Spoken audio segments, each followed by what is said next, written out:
Your dream vacation, it's their hunting ground. When paradise resorts hide entities that mimic human smiles, when turquoise waters conceal things that crawl ashore at 3:33 a.m., when private beaches really mean no witnesses, you're not on vacation. You're prey. Tonight, 5 true stories where check-in times are death sentences. Why do locals whisper about the smiling ones? What dragged Sarah into walls at White Sands Resort? And why does every victim whisper the water wears our faces now?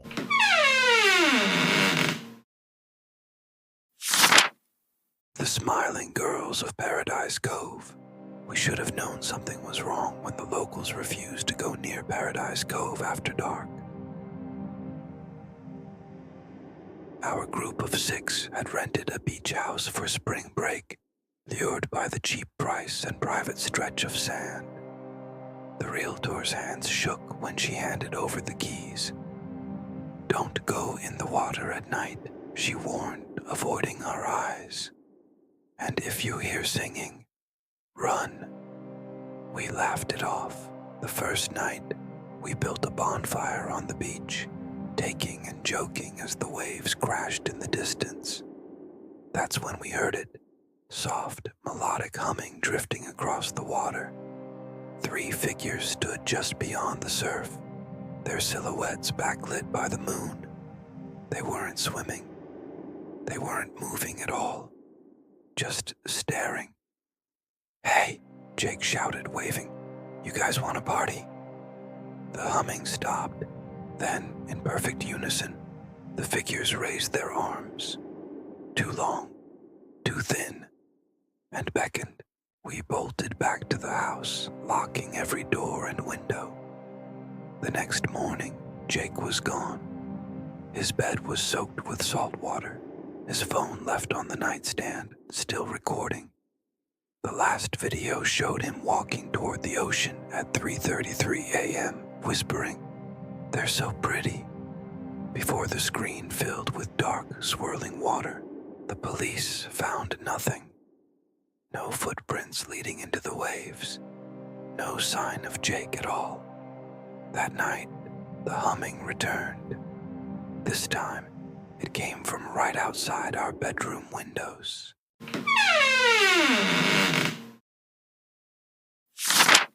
The cursed resort of White Sands Beach. The brochure promised paradise.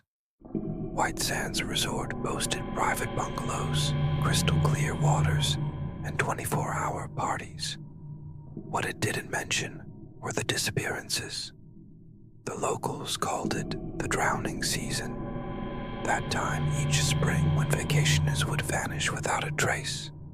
Their belongings left neatly folded on the beach, as if they'd simply walked into the ocean and never returned. We should have listened to the old fisherman who grabbed my arm as we unloaded our luggage. His breath reeked of rum and decay when he whispered, "Don't go in the water after sunset. Don't answer your door after midnight. And whatever you do, don't look at them directly." Before I could ask what he meant, he vanished into the crowd, leaving behind a fishhook embedded in my palm.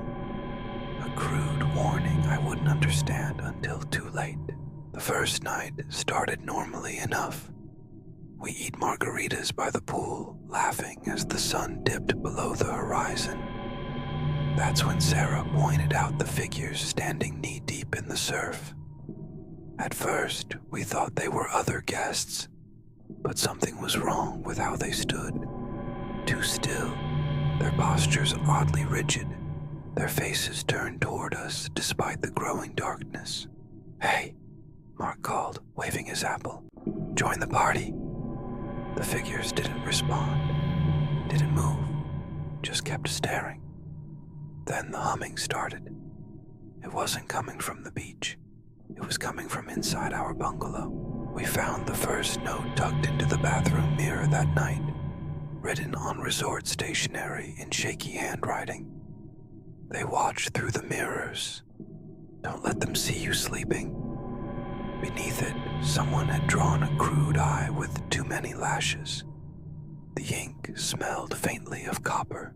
By day 2, the resort had emptied. No staff at the front desk, no other guests by the pool. Just endless plates of fresh fruit left outside our door, each piece perfectly arranged to form smiling faces that bled dark juice when touched. The ocean, once turquoise, now looked black even at noon, its waves moving in unnatural rhythms as if breathing. That night, the scratching started. Something dragged itself along our bungalow's wooden exterior, leaving wet streaks on the windows. When I mustered the courage to peek through the blinds, I saw them. Dozens of pale figures crawling from the sea on all fours, their limbs bending in impossible places, their mouths stretched too wide as they whispered our names. The resort phones only dialed one number, the front desk, where a distorted voice answered each time with the same phrase, "Room service is coming." We found Sarah's journal on the third morning. The last entry read, "They're not in the water. The water is in them." Beneath it, she'd drawn the same multi-lashed eye, this time with tears streaming down. Her bed was soaked with salt water, the sheets stiff with dried brine. Outside, her flip-flops led straight into the ocean, but the footprints facing them showed something had walked back out. The final night, the power went out. Candlelight revealed new messages carved into every wooden surface. They wear the smiles of the drowned. Don't let them touch your skin. They've already chosen who's next. When the knocking started, 3 slow raps, then 2 fast, we realized with the dawning horror, it wasn't coming from the door. It was coming from inside the walls. The resort was vacant when police arrived. Our luggage sat unpacked, our phones charged on the nightstands. The guest book showed 6 signatures, but 7 names. The manager claimed no one matching Sarah's description had ever checked in. They found my GoPro in the sand a week later. The last clip shows me running down the beach at dawn, screaming for help as the waves suddenly go still. Then the camera turns to face me, though I never touched it, and captures my own mouth moving to form words I never spoke. "Come back to the water. We're so lonely."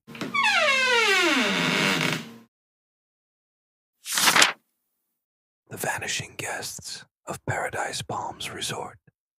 The warning came carved into the bathroom stall at the airport. "Don't stay at Paradise Palms." We laughed it off, already drunk on airplane mini bottles and the promise of endless sun. The resort looked perfect in the brochures, palm trees swaying over turquoise pools and private bungalows just steps from the beach. We should have noticed how the taxi driver refused to take our fare when he heard our destination. The front desk clerk's smile never reached her dead eyes as she handed us our key cards. "Checkout is at 11 a.m. sharp," she recited mechanically. "All guests must be off the premises by then." When Mark joked about staying longer, her grin tightened until her lips split slightly at the corners. "No one stays past checkout," she whispered, pressing a cold hand against his chest. Our bungalow smelled like salt and something fouler, like old meat left in the sun. The air conditioning rattled ominously, exhaling breaths that were somehow warmer than the tropical air outside. Sarah found the first note tucked beneath her pillow, a yellowed postcard showing the resort in the 1970s, with the message, "Get out while you can," scrawled in what looked like blood. That night we heard the first scream. It came from somewhere near the abandoned north wing, a sound so shrill and unnatural, it silenced the jungle insects for a full minute afterward. The resort staff claimed it was just howler monkeys, but at 3:33 a.m., we all saw them, figures in old-fashioned swimwear standing perfectly still in the shallow end of the pool. their faces obscured by the shadows of oversized sun hats. They didn't move, didn't speak, just watched our balcony with unsettling intensity. Day 2 brought more disappearances. First, it was small things. Toothbrushes, swimsuits, phones. Then Mark's girlfriend, Lauren, vanished during a midday nap. Her bed left perfectly made, except for the damp, human-shaped stain on the sheets that reeked of low tide. The front desk had no record of her ever checking in. Security footage showed her entering the bungalow, but never leaving. The real horror began when we discovered room 214. Officially, it didn't exist. The hallway skipped from 213 to 215. But during a dare, we found the hidden door behind a peeling wallpaper mural of the beach. Inside was a shrine-like space wallpapered with decades of missing persons flyers, all guests who had stayed at Paradise Palms. The centerpiece was an old resort ledger listing names and dates, with one chilling addition to each entry: checked out, time, checked in, same time. The last page contained our names. That night, the power failed. Candlelight revealed new messages scratched into every mirror. They wear your face better than you do. Don't let them touch your shadow. The pool is never empty. The knocking started at midnight, not at our door, but from inside the walls. Something wet and heavy slithered through the ventilation system, whispering our names in Lauren's distorted voice. When we fled to the beach, the ocean had gone perfectly still, and the pool was now filled with dark, churning water.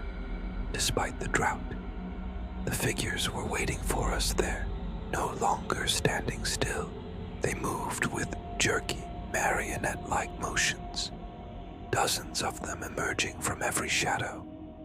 Their sun hats had fallen away to reveal faces that were almost human, but stretched too tight, their features slightly misaligned like poorly remembered portraits. The last thing I remember is the resort manager's frozen smile as she handed me a bloody keycard at checkout. "We look forward to your next stay," she recited, her unblinking eyes reflecting the morning sun like polished stones. They found my GoPro washed up on shore a week later. The final clip shows me running down the beach at dawn, screaming for help that never came. Then the camera turns on its own, though I never touched it, to film my own face as my mouth forms words I don't remember speaking. "Welcome to Paradise Palms. Your room is ready."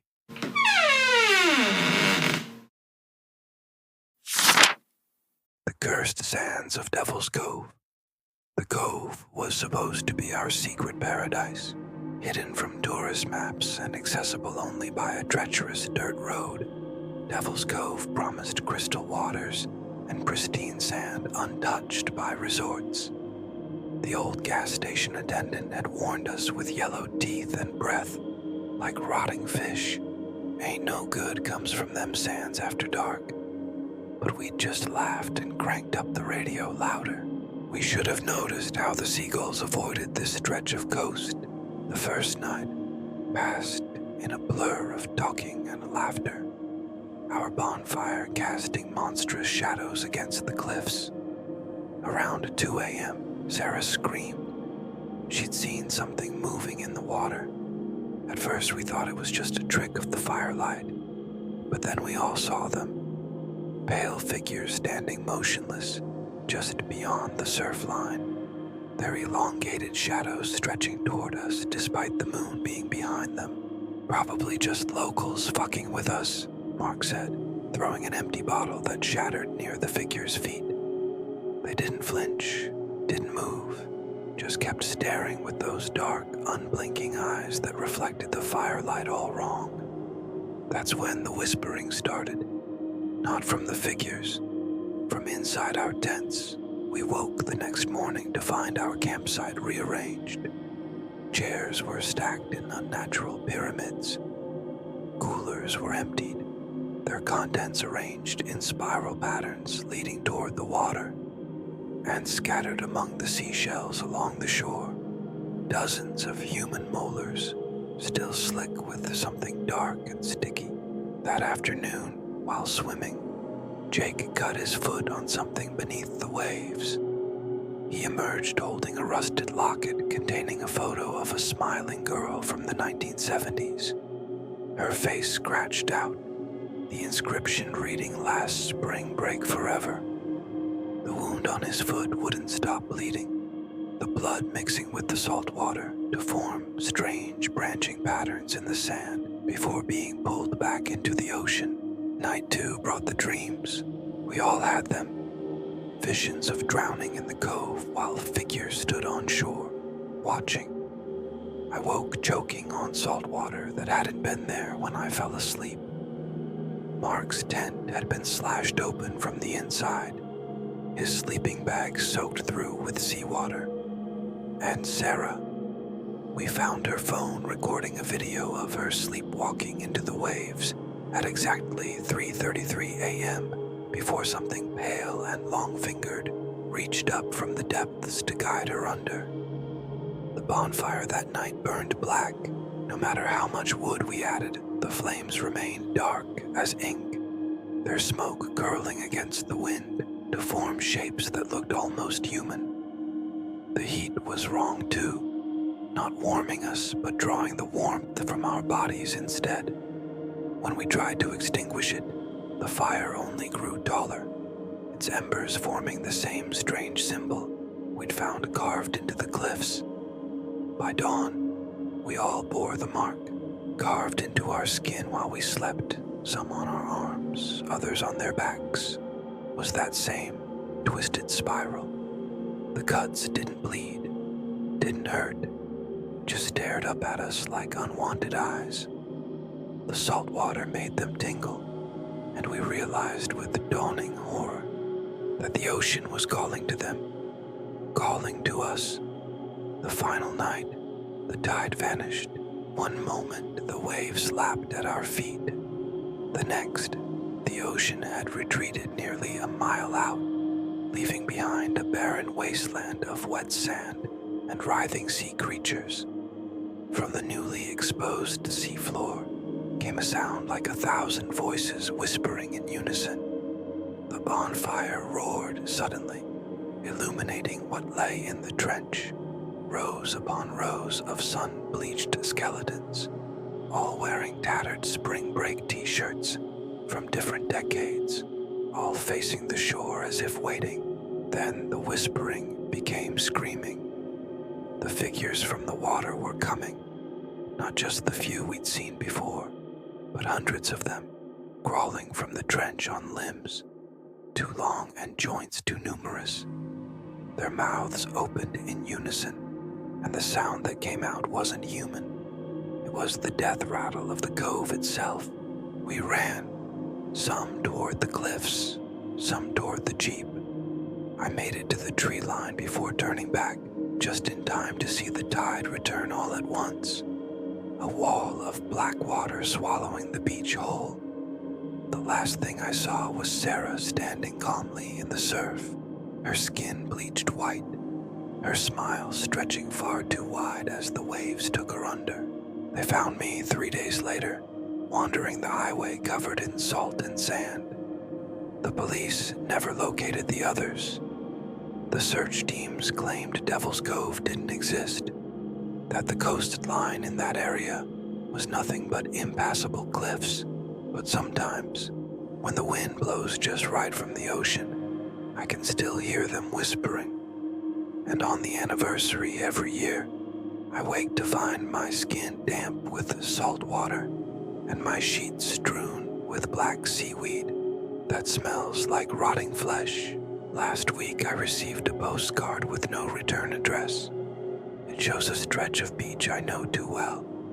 In the distance, barely visible in the surf, are 8 pale figures standing perfectly still, and they're smiling.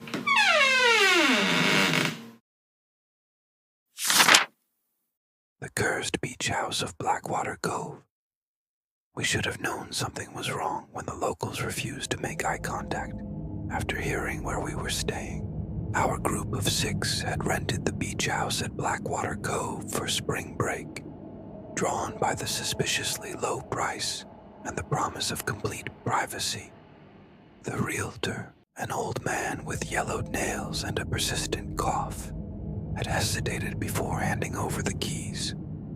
"Don't go in the water after sunset," he warned, his milky eyes darting toward the ocean. "And if you hear singing from the shore, lock the doors and don't look outside." The first night, we built a bonfire on the beach, the flames casting long shadows that danced across the sand. That's when Sarah noticed them. 3 figures standing waist-deep in the surf about 100 yards out. They weren't swimming. They weren't moving at all, just standing perfectly still, facing our fire. "Hey!" Mark shouted, waving his water bottle. "Party's over here." The figures didn't respond. As we watched, the one in the middle slowly raised an arm, too long, too thin, and beckoned. We all saw it. We all froze. Then the humming started. It wasn't coming from the water. It was coming from right behind us. We turned as one to see a woman standing at the tree line, her soaked sundress clinging to skeletal limbs, her hair hanging in seaweed clumps. Her mouth moved in time with the eerie melody, but the voice came from everywhere at once. The dunes, the waves, the house itself. We ran. Back in the beach house, we bolted every door and window, our drunken bravado shattered. That's when we noticed the writing on the walls. Not graffiti, but words carved deep into the wood paneling. Some so old, they'd nearly grown over. "Don't let them in. They wear your face. The water is hungry tonight." Mark, ever the skeptic, insisted it was just some local kids messing with tourists. Then the power went out. In the flickering candlelight, we counted shadows. There should have been 6. There were 7. The humming started again, this time from inside the house. The disappearance of Sarah after she went to check the breaker box. The discovery of wet footprints leading from the ocean to each of their bedrooms. Polaroids found in the walls, showing previous renters, all with blackened eyes. The group's realization that the tide hasn't moved in 3 days. The final night when the ocean goes perfectly still and something starts knocking on the doors from inside the house.